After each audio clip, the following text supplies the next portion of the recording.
Oui, c'est vrai, il sort un peu tard le On parle Ligue 1, mais j'avais du boulot pour préparer la live. Je veux faire un truc bien pour vous plaire. Bah ouais, c'est comme ça. Hein. Salut à tous, footeuses et footeux de la famille, c'est Thomas, on parle Ligue 1, de la J5, de la Ligue 1 Conforama, Mobalpa, IG, Naples, 3 Vogica, tout ce qui est derrière Moray, des meubles blancs qui tombent. On commence tout de suite par le en chiffres. Qu'est-ce qui s'est passé? 34 buts, record de la saison. C'est énorme, on était à 33 pour la première journée. Truc de ouf.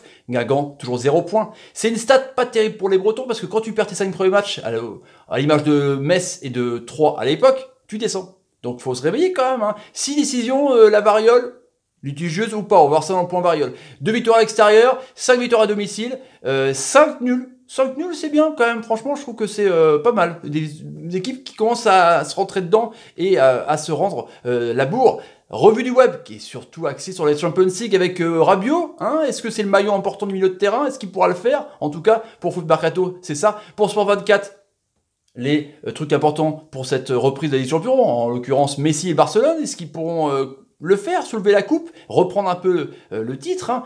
Klopp, qui a un plan pour Paris, pour Maxi Foot, bah ouais, carrément. Salah, qui a un plan pour Paris, pour France Football, bah ouais, carrément. Klopp, qui a un plan pour l'équipe, bah ouais, carrément. Non mais voilà, c'est surtout axé pour le PSG Liverpool quand même de demain.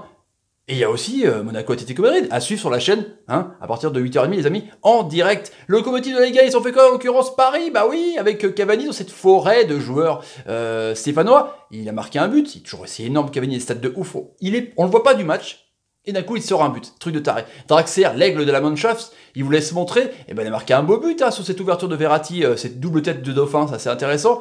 Kipembe, hein, ils sont contents, franchement. L'équipe à moitié bis, sans tes meilleurs joueurs, sans Mbappé, sans Neymar, tu fous 4-0 à une équipe qui joue soi-disant l'Europe. Truc de taré. L'Asdera, l'interrogation. Recruté en sentinelle l'hiver dernier pour jouer ce grand match contre le Real Madrid. Là, il a joué une mi-temps et pas bonne en plus. Je sais pas ce qu'il va pouvoir faire, l'Asdera, en tout cas. Pour Lyon.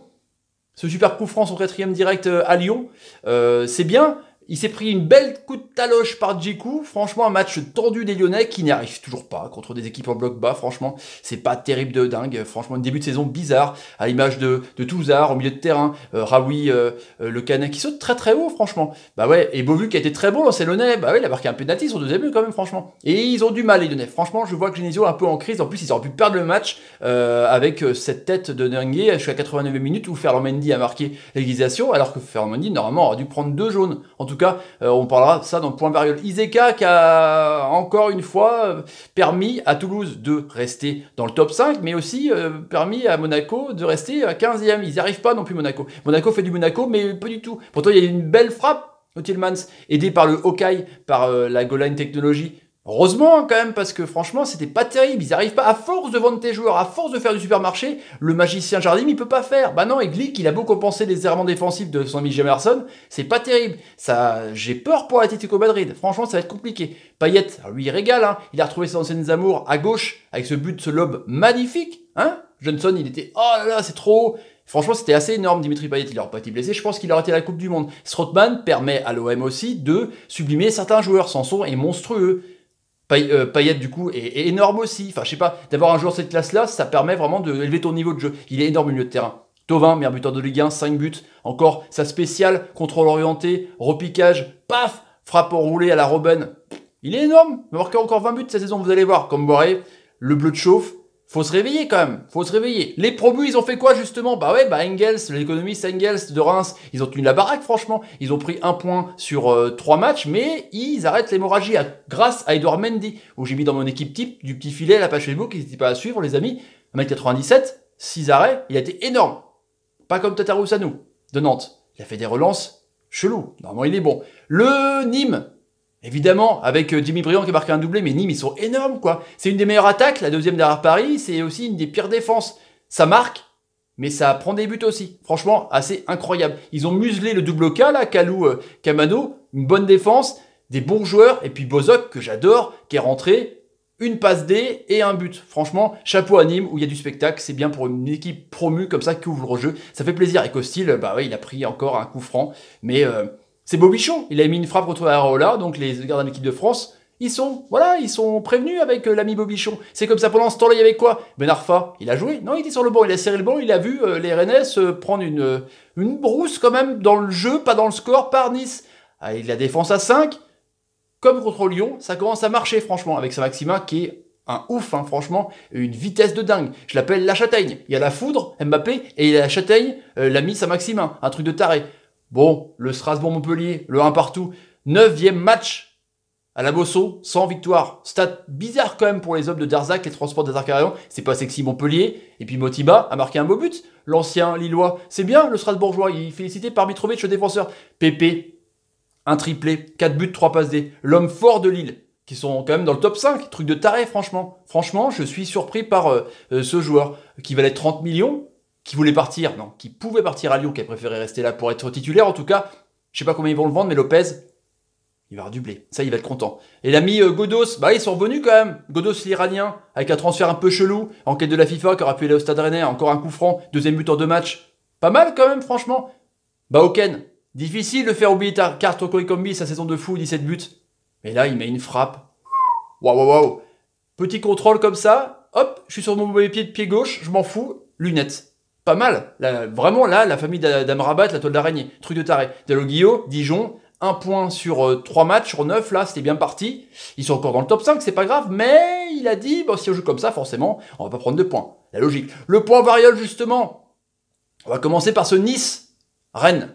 Il y a eu pas mal de trucs. Il y a eu donc ce duo de Paradou, hein, d'Alger, avec l'ami Ben Sebaini et Attal. Très très bon, alors, quand il est rentré. Il y a eu première doute, appel à la variole, avec ce plongeon simulation d'Attal. Après, il y a eu une faute où Ben Sebaini embarque tout. Là, pas de variole. Ensuite, il y a eu ce contact, Tamézé et Sibatcheux. Penalty, rien à dire. C'est arrêté sur l'action d'après, le centre, et Jallet le touche de la main. C'est involontaire, pas appel à la variole. Donc sur ce match-là, ça va. Ça va, il y a eu du contact, mais ça va. C'était cool. Sur le Nantes-Reims, à un moment donné, il y a une belle frappe, mais il y a un joueur qui gêne le gardien Tartaros-Sadou. Hors jeu de position, on dit. Action de jeu. Là, encore, c'est justifié. Il a eu du bol, le Cardozo, franchement, parce que là, c'était le hold-up parfait de Reims. Le camp Lyon.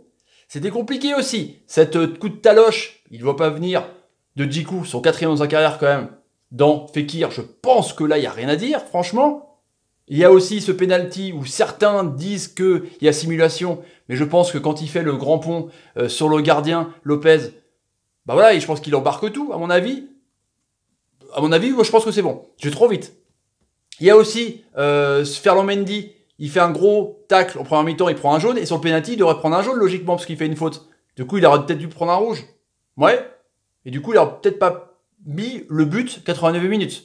Donc variole, un peu, voilà. Le top, pour moi, c'est Nicolas Pepe. Ouais, je le trouve énorme. Franchement, je le trouve monstrueux. Je ne voyais pas à ce niveau-là. À Angers, il était énorme. À Lille, il avait eu du mal l'an dernier. Avec Bielsa, avec Galette ensuite. Mais là, il est vraiment au top de sa forme. 23 balais. Je pense que Lopez, encore une fois, va se faire plaisir. Et il va le vendre à un club anglais. Je sais pas. Dites-le dans les commentaires. Mais ça va être très cher. Bah ouais, carrément. Il fait comme ça, il fait comme moi. Bah ouais, je fais comme lui plutôt. Le flop, Raphaël, j'ai pas aimé du tout dans les points variole, où Raphaël aurait peut-être pu prendre des cartons rouges. Il y a eu quand même 7 cartons jaunes dans ce match. Mais ce coup de tête là de Sanko, faut pas faire Sanko, ça c'est pas bien.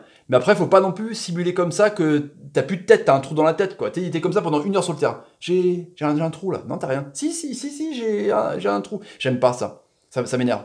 Mais bon. C'est pas grave, c'était mon flop. Les résultats complets, petits amis. Le PSG qui a gagné 4-0 contre Saint-Etienne. Nice, Rennes 2 buts à 1. Caen, Lyon 2 buts partout. Amiens, Lille 3 buts à 2. Montpellier 1 partout. Angers était gagné à Dijon 3 buts à 1. Monaco 1 but partout. Nantes 0-0, c'est le seul score vierge de la journée. 3 buts partout. Nîmes, Bordeaux, c'est un truc de taré à Nîmes. Et Marseille qui a foutu une pile en deuxième mi-temps. 4 buts à 0. La photo finish, PSG. Toujours vainqueur, 15 points Marseille qui est deuxième, c'est marrant ça, quand même le meilleur ennemi. Lille sur le podium, Toulouse, 4e avec 10 points, Dijon, toujours dans le top 5 avec 9 points, pardon, 6e Montpellier, 8 points, 7e avec Nîmes, Rennes et Reims et 11e Nice, 7 points, c'est pas mal. Angers, 6 points, 12e, Caen, 13e avec 6 points, Saint-Etienne. Là, on retrouve des équipes qui devraient être un peu plus haut. Saint-Etienne, 6 points, 15e Monaco, 16e Strasbourg, 17e Nantes, Amiens, 18e, Bordeaux, 19e et Guingamp, 20e avec 0 points. Compliqué. La journée prochaine, avec des gros matchs, des Marseille-Lyon, en direct sur la chaîne Thomas Parle Foot. Exceptionnellement, les amis, j'ai fait les gros matchs de Ligue 1, je vous ai dit, avec un Rennes-Paris, il y a plein de trucs. La J6, mercredi, on parle prono, les résultats de la J5. Soyez au rendez-vous. Si vous avez des établis, n'hésitez pas, tapez sur ma ganache, partagez la vidéo sur Twitter et Facebook et suivez-moi sur Twitter et Facebook. Oui, c'est comme ça, c'est l'heure de la guerre pour me soutenir, mettez des commentaires sur ce que vous pensez un peu de cette journée respective, de ces buts, de toute cette polémique sur la variole, bah ouais, carrément. Et n'hésitez pas non plus à mettre des pouces quand un joueur de votre équipe vous a fait des bonnes passes. Santa Maria vous a fait des bonnes passes. L'ami Cavani vous a fait des bonnes passes. L'ami Benjamin André vous a fait des bonnes passes. L'ami Famatek a fait des bonnes passes. Comme vous voulez, les amis. Et n'hésitez pas à activer la petite cloche de notification pour ne rater aucune vidéo, les amis, et ne rater aucun direct. C'est tout ce que j'avais à dire. Et ouais. Allez, salut, salut, salut, salut, salut. Elle était bien cette J5. 34 buts. C'est pas mal quand même. On se fout de la gueule de la Ligue 1, mais c'est quand même pas mal.